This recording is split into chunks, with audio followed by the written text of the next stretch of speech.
Okay, now today we solve the problems on composite sections. Okay, now we take the first problem. Now determine the moment of inertia of an unsymmetrical I section having the following details. Top flange is equal to 160 mm by 12 mm.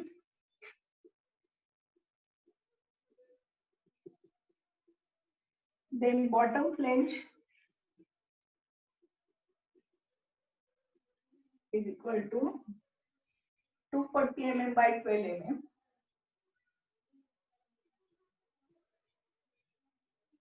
And wave 200 mm by 10 mm. Okay, dimensions are given and they says find moment of inertia of the I section. Okay. आता पहिला problem व्यवस्थित समजून घ्या. एक समजला की सगळे problem तसेच प्रोसिजर आहे व्यवस्थित समजतील. Now let us draw the figure. Now the top flange. मोठी फिगर काढा पहिल्यांदा.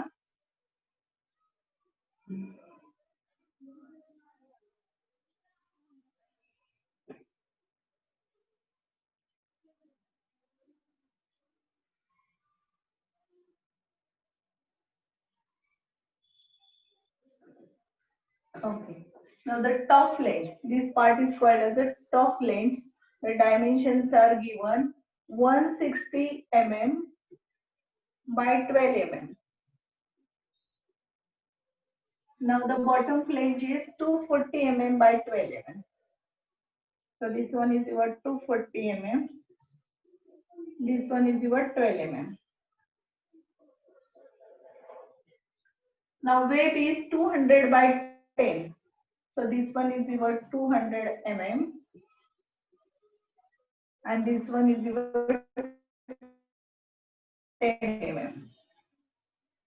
Okay, so this is your unsymmetrical I section and you have to calculate moment of inertia about the centroidal axis. That means IXN and IXX and IYY. कुठे काढायचा moment of inertia आपल्याला तर centroidal ऍक्सिसला. आता centroidal axis म्हणजे कुठला? The axis which passes through the centroid. मग आता आपल्याला ह्या आय सेक्शनचा आधी काय फाइंड करावं लागेल? Centroid. So let us find centroid. हा, जोपर्यंत तुम्हाला सेंट्रोइड काढता येणार नाही तोपर्यंत तुम्हाला मोमेंट ऑफ इनर्शियाचे प्रॉब्लेम सॉल्व्ह नाही करता येणार. So first we have to calculate the centroid. So what is the procedure? First is the x and y axis. So the bottommost line is your x axis and the extreme left line is your y axis. काय करायचं पहिल्यांदा सगळ्यात बॉटमची line. The bottommost line is your x axis, extreme left line is y axis. Then second thing is divide this composite figure into basic figures. मग आपण हे composite figure काय करू? Basic figure मध्ये divide करू. So this is your first basic figure.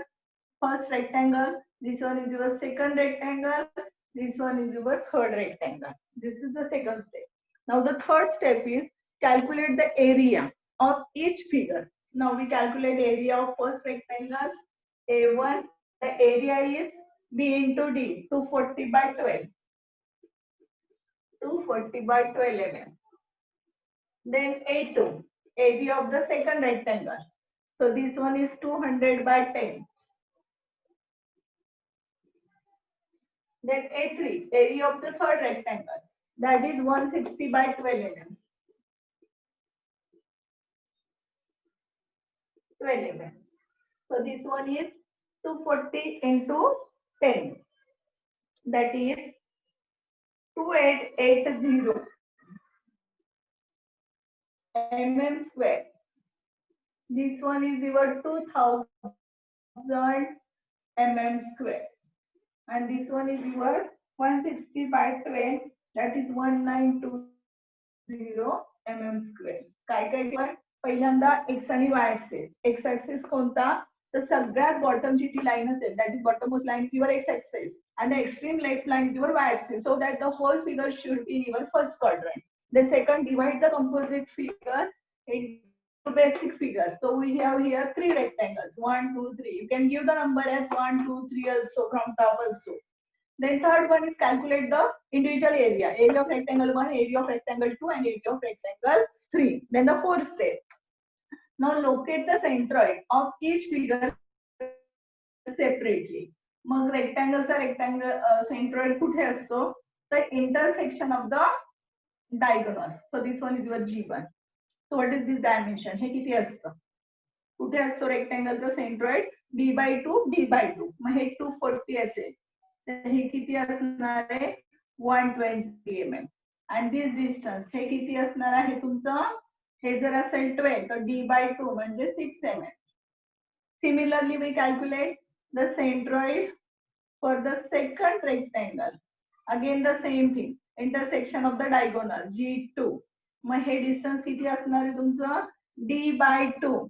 जर हे D200 असेल तर हे तुमचं असणार आहे 100. आणि हे किती असणार आहे पहा एवढं.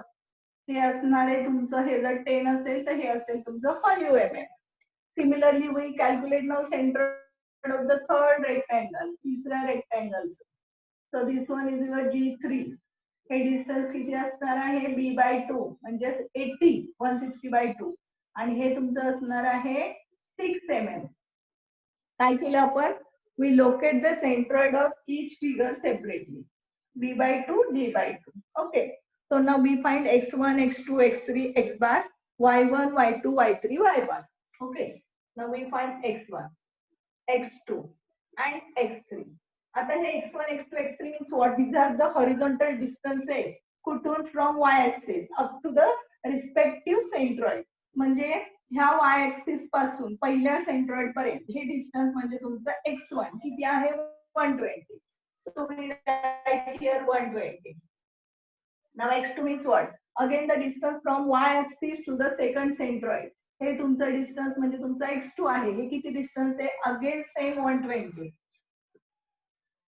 And the third one, the distance from y-axis up to the third centroid. म्हणजे हे distance again your x3 and that is also remains same 120. नीट समजून घ्या x1, x2, x3. x1, x2, x3 are all the horizontal distances from y-axis to the first centroid, from y-axis to the second centroid, and from y-axis to the third centroid. Now all these three distances remain same. That means it is symmetrical about y-axis. So here, when x1, x2, x3 both are same, so we can directly write x1 equal to x2 equal to x3 equal to x bar, and that x bar also remains same, that is 120 mm. म्हणजे आपला x bar किती आला? 120 mm. Now we calculate y1, y2, y3 and then we calculate y bar. Now how to calculate y1? आता y1, y2, y3 म्हणजे काय आहे? These are the vertical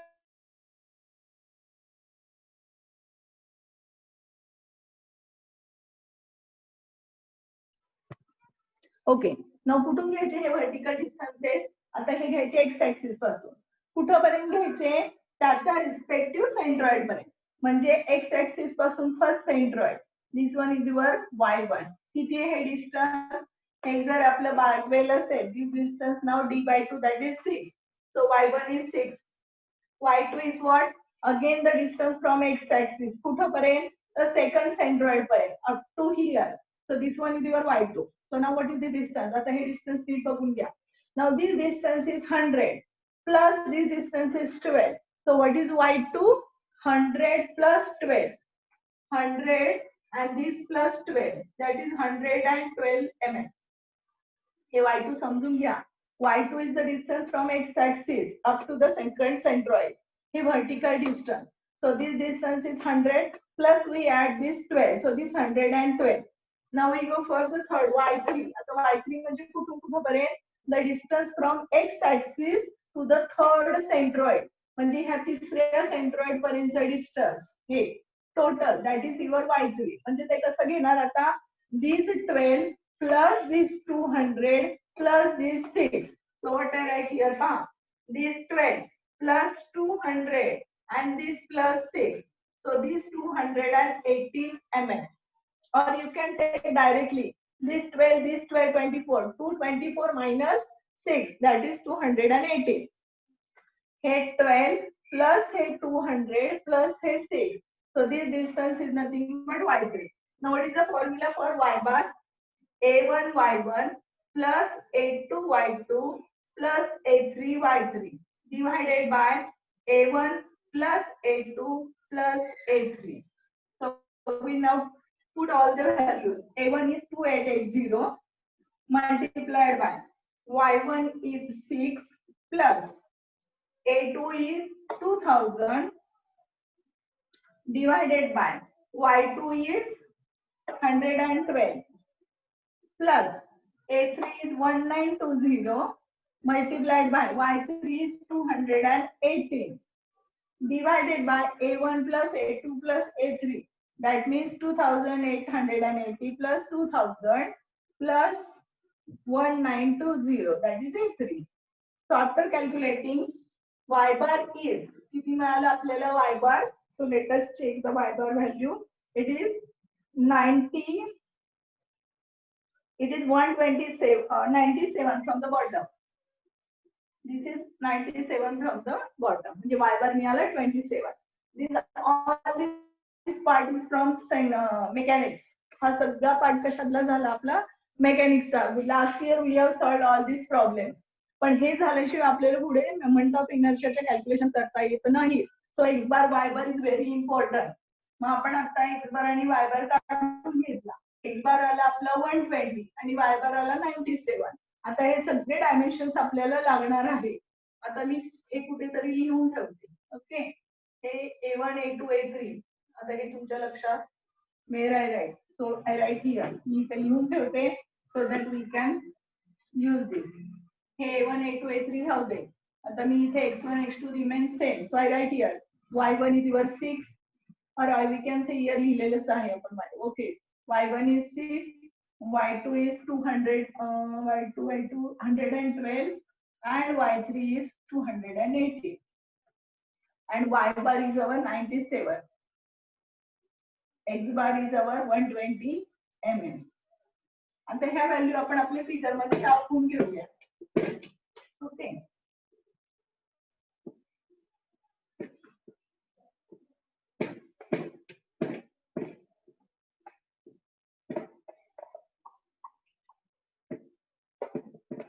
okay. आता आपल्याला काय फाइंड करायचंय. Now we show this value here. आता ही व्हॅल्यू आपण इथे दाखवून घेऊया.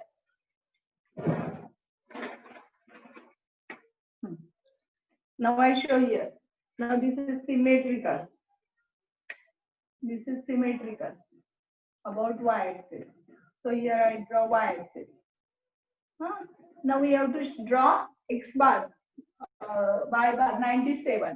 आता इथेपर्यंत बघा किती 112 आहे. y2 म्हणजे आपला y bar आहे 97. We show below this. ह्याच्यापेक्षा थोडं खाली दाखवून घेऊयात आपण. So this is your capital X axis. So हे दोन्ही ऍक्सिस जिथे इंटरसेक्ट होतात, दिस इज युअर कॅपिटल G. म्हणजे आपण काय केलं आता मोमेंट ऑफ इनर्शिया आपण कॅल्क्युलेट सेंट्रॉइड फाइंड केला आपण. हा झाला तुमचा position of centroid. Now the axis which passes through this centroid. This is horizontal centroidal and this one is vertical centroidal. Now we have to calculate moment of inertia about this centroidal axis. आता आपल्याकडे ह्याचे standard फॉर्म्युले नाहीये. जसं आपण रेक्टँगलचं काढत होतो I x equal to b d cube by 12 किंवा I y by b d cube by 12. So how to calculate. आता फॉर्म्युला पहा. Capital I x is equal to I x one plus I x two plus I x three. So what is this formula.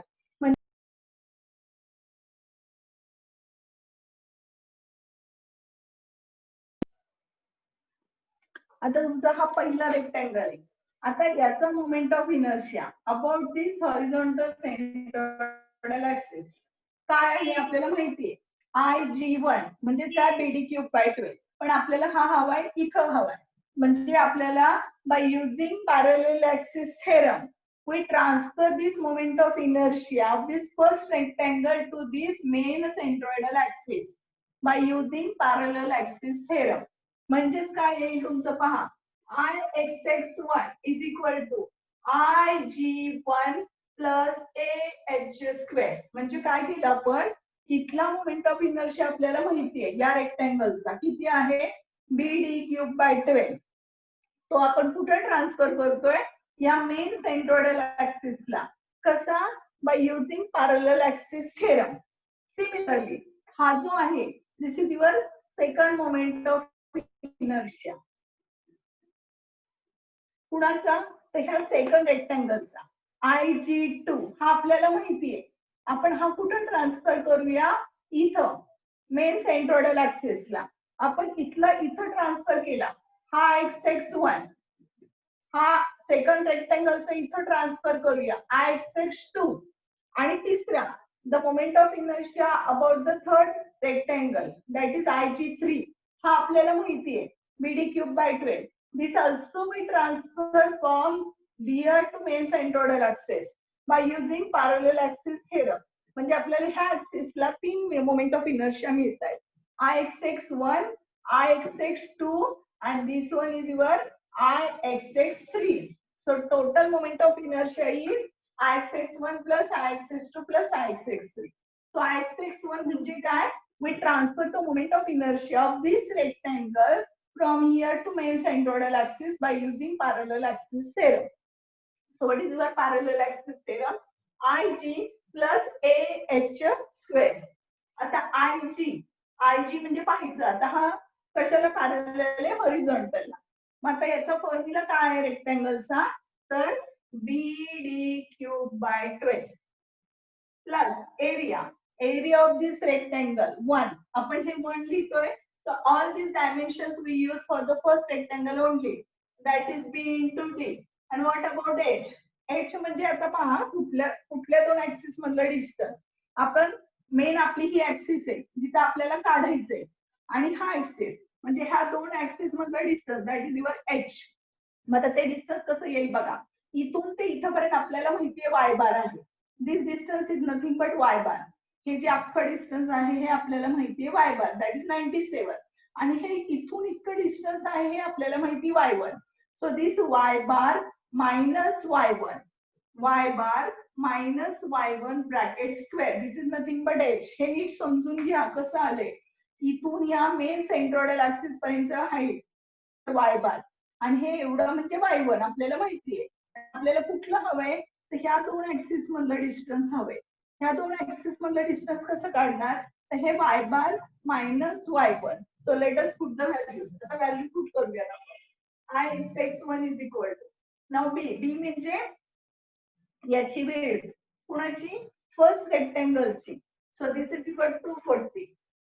Depth किती आहे? Depth याची 12 mm. So 12 cube plus divided by 12. Keep it in bracket. Plus B into D. So 240 into 12. Now this y bar minus y1 bracket square. Y bar काढले आपण 97. Now what is y1? This one is your 6 bracket square. So what is the answer? IX1. किती answer येते बघा.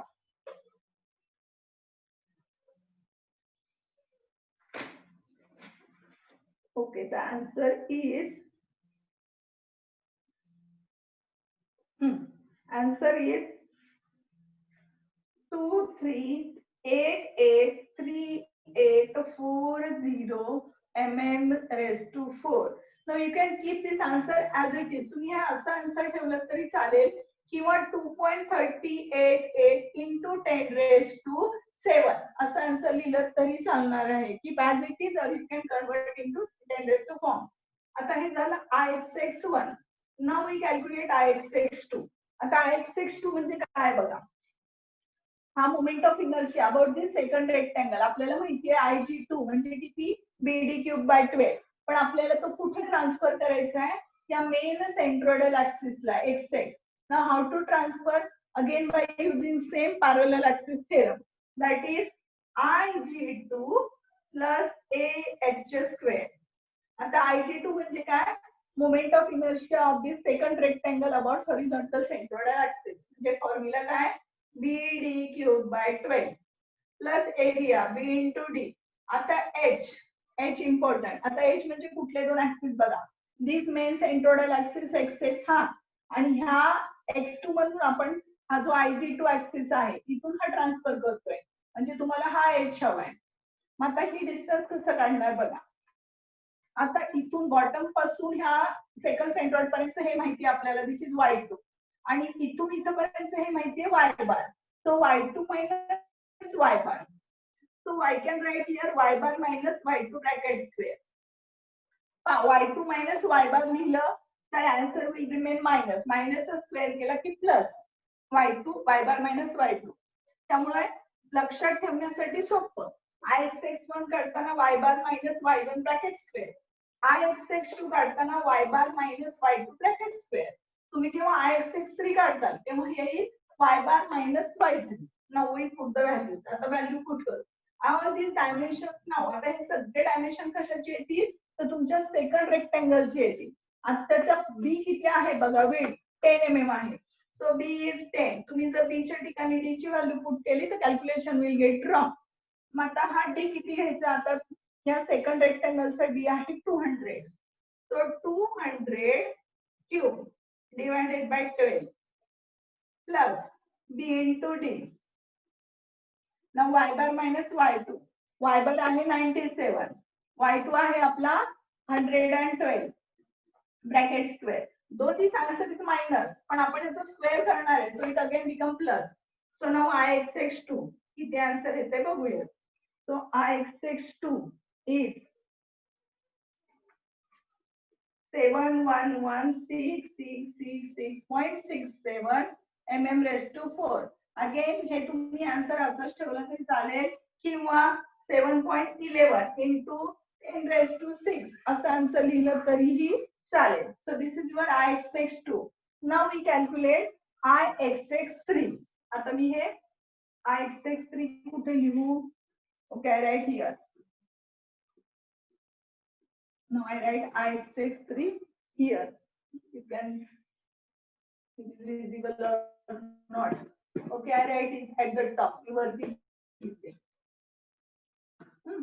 Now we calculate Ixx3. आता Ixx3 म्हणजे काय बघा, म्हणजे काय आपल्याला थर्ड रेक्टँगलचा इथला मोमेंट ऑफ इनर्शिया माहिती आहे. Ixx काय तो Ig3 BD क्यूब बाय 12. आता हा आपण इथून ट्रान्सफर करतोय आपल्या मेन सेंट्रोइडल ऍक्सिसला by using parallel axis. So the formula is Ig3 plus AH square. Parallel axis theorem will remain same. आता Ig3 ची व्हॅल्यू काय, Ix ची व्हॅल्यू रेक्टँगलची BD क्यूब बाय 12. हे सगळे बेसिक फॉर्म्युले तुम्हाला पाठ लागणार आहे. Area of rectangle B into D. आता एच बघा, नीट समजून घ्या परत. आता एच कुठल्या दोन ऍक्सिस मधला डिस्टन्स, हा मेन सेंट्रोइडल ऍक्सिस आणि आपण जिथून काढणार आहे हा एवढा म्हणजे तुमचा एच आहे. आता हे फिगर मध्ये कन्फ्युजन होते कसं काढणार. पहा, इथून बॉटम पासून इथपर्यंत घेतलं तर हा तुमचा y3 आहे आणि बॉटम पासून ह्या मेन सेंट्रोइडल ऍक्सिस पर्यंत म्हणजे y बार, म्हणजे y3 मायनस y बार केलं की तुमचा हा एवढा एच शिल्लक राहील. मग तो लिहिताना y3 minus y bar च्या ऐवजी I write y bar minus y3 bracket square so that it is remaining in uniform format. म्हणजे Ixx1 काढायचं असेल तर y bar minus y1, Ixx2 घेणार असेल तर y bar minus y2 आणि Ixx3 घेणार असेल तर y bar minus y3. Ixx4 असतं समजा तर काय आलं असतं आपलं y bar minus y4. आता व्हॅल्यू पुट करू. आता b किती आहे आपलं बघा 160. बी म्हणजे ह्याची विड्थ आणि ही डेप्थ आहे 12 cube divided by 12 BD cube by 12 plus area B into D. Y bar, आता वाय बार किती होता आपला 97 मायनस y3 आपला होता कॅल्क्युलेशन केला तेव्हा 218 स्क्वेअर. हा कॅल्क्युलेशन थोड्या लेंदी आहेत, व्यवस्थित करा. Now Ixx3. आता Ixx3 किती येते बघा 28133.760 mm raised to 4. मी आता पहा आपण काय केलं, Ixx3 काढला. आता आपला मेन फॉर्म्युला माहिती आपल्याला. काय main formula, Ixx equal to Ixx1 plus Ixx2 plus Ixx3. Now we put all the values. आपण हे सगळ्या व्हॅल्यू पुट करूया. Ixx1 2.38 into 10 raised to 7 plus Ixx2 this one 7.11 into 10 raised to 6 plus Ix3 2.8 into 10 raised to 7. तुम्ही आहे अख्खं मोठा answer ठेवला तरी चालणार आहे, नो प्रॉब्लेम. तो Ix आता Ix कॅल्क्युलेट केल्यानंतर किती आन्सर येते बघा. 59.13 into 10 raised to 6 mm raised to 4. म्हणजे हे काय काढलं आपण, the moment of inertia of the whole I section about horizontal centroidal axis. म्हणजे ही मोमेंट ऑफ इनर्शियाची व्हॅल्यू कुठे आली, या मेन सेंट्रोइडल ऍक्सिसला आली. ती कशी काढली, आधी आपण काय केलं, या आय सेक्शनचा सेंट्रोइड लोकेट केला. मग त्या सेंट्रोइड मधून जे ऍक्सिस पास होतात that is horizontal centroidal axis and vertical centroidal axis. म्हणजे हा मेन ऍक्सिस मिळाला तुम्हाला एक्स आहे. आपल्याला मोमेंट ऑफ इनर्शिया कुठं काढायचं आहे, तर या मेन सेंट्रोइडल ऍक्सिसला काढायचं आहे. मग तो कसा काढणार, तर formula is Ix equal to Ix1 plus Ix2 plus Ix3. मग हे Ix1 काय आहे, तर Ix1 म्हणजे हा फर्स्ट रेक्टँगलचा moment of inertia about this X X axis. हा माहिती आपल्याला IG that is BD3/12. This is the standard formula. पण आपल्याला तो कुठं हवाय, तर या मेन सेंट्रोइडल ऍक्सिसला. मग आपण काय केलं, by using parallel axis theorem we transfer this mi to this main centroidal axis. मग हा पॅरलल ऍक्सिस थेरम वापरलं, IG प्लस AH2. आता IG म्हणजे काय, तर याचा मोमेंट ऑफ इनर्शियाचा फॉर्म्युला Ix चा म्हणजे BD3/12. Area of the rectangle BD आणि YH म्हणजे काय, ह्या दोन ऍक्सिस मधले डिस्टन्स. आता या फिगर मध्ये खूप सारे डायमेन्शन्स लिहिल्यामुळे कन्फ्युजन होऊ शकतं. तर फॉर्म्युला लक्षात कसा ठेवणार, तर y bar remain constant minus y1 bracket square. तर Ix2 काढायचं असेल तर y बार मायनस y2 आणि Ix काढायचं असेल तर y bar minus y3. That is the value of h. So we have calculate. आता हे डायमेन्शन घेताना वेन वी राईट Ix1, तर हे सगळे बी डी हे डायमेन्शन सगळे कशाचे येतील, तर पहिल्या रेक्टँगलचेच येतील. सेकंड आणि थर्ड रेक्टँगल कडे आपण पाहणारही नाही. म्हणजे बी आणि डी च्या व्हॅल्यू पुट केल्या. Ix2 काढणार म्हणजे ह्या सेकंड रेक्टँगलचा डायमेन्शन सगळे कशाचे घ्यायचे, सेकंड रेक्टँगलचे. आता त्याचा बी 10 आहे आणि डी आहे 200. बी म्हणजे विड्थ, डी म्हणजे डेप्थ. तुम्ही याची व्हॅल्यू त्याला करू नका. आता हे झालं तुमचा moment of inertia about horizontal centroidal axis. म्हणजे आपला हा अर्धाच प्रॉब्लेम झालाय. Now the moment of inertia is remaining. आता कुठला मोमेंट ऑफ इनर्शिया राहिला आपला, तर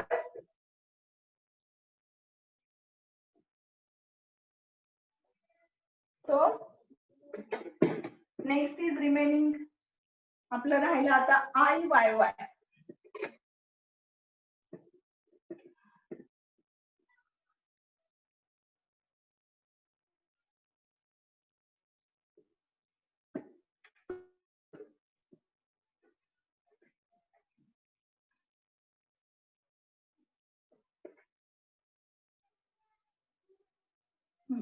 Now we calculate moment of inertia about vertical centroidal axis. आता फॉर्म्युला काय चेंज होईल बघा. IYY is equal to IYY1 plus IYY2 plus IYY3. So IYY1 काय येईल, moment of inertia of the first rectangle. त्याचा कुठे ट्रान्सफर करणार आपण, मेन सेंट्रोइडल ऍक्सिसला. So IG1 plus AH2. Now IG. आता IG म्हणजे काय, moment of inertia about this vertical centroidal axis.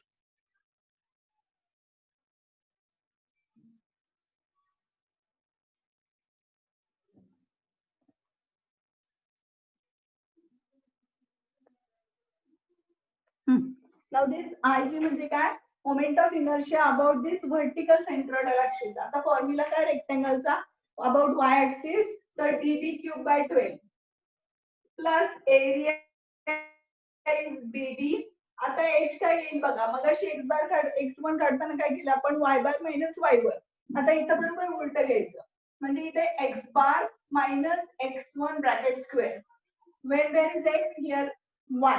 When there is Y, here there is X bar minus X1. कधी I/Y/1 काढताना. Now we put the values.